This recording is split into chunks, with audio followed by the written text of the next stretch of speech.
to protect and serve.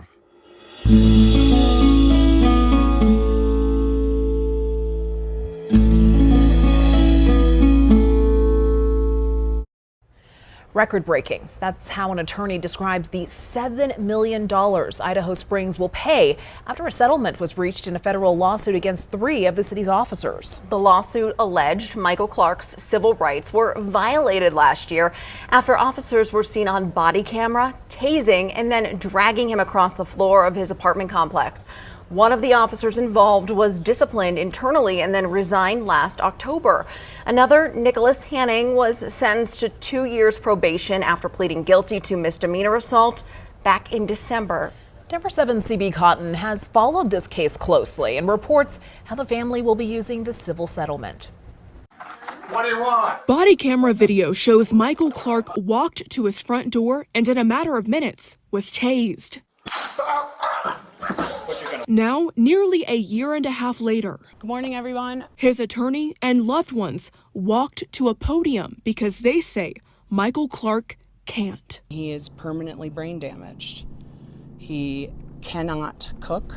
He cannot bathe himself.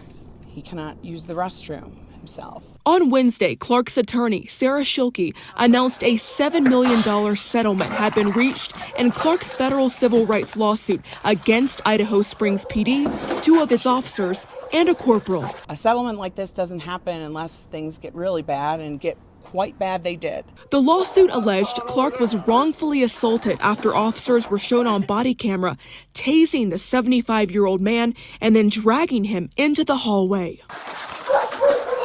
Officers were first called on May 30th, 2021, after receiving a complaint that a man had punched a woman in the face. When officers arrived, Clark answered the door with a collectible sword, but put it away when asked by police.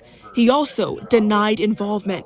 Clark was never charged with any crime. These officers did not have the training nor any interest in de-escalating this encounter. The city of Idaho Springs issued a statement saying the settlement didn't represent admission of liability, but instead was a matter of economic reasons and to bring closure to all involved. Clark's attorney pushed back. This is very much the culture at the Idaho Springs Police Department. Schilke saying she found repeat patterns during the discovery process of the lawsuit. Hanning, in his deposition, described having seen his fellow officers tase people in the back who were just walking away. Clark's lawsuit alleged a series of medical complications as a result of his encounter with Idaho Springs police, to include a stroke and a burst appendix. Family members say later, Clark also suffered from a brain bleed, and now the settlement will be used for future medical bills. It doesn't bring him back to who he was and how he used to live. A future, loved ones say, is uncertain. We don't know how much more time we will be able to spend with our father. CB Cotton, Denver 7.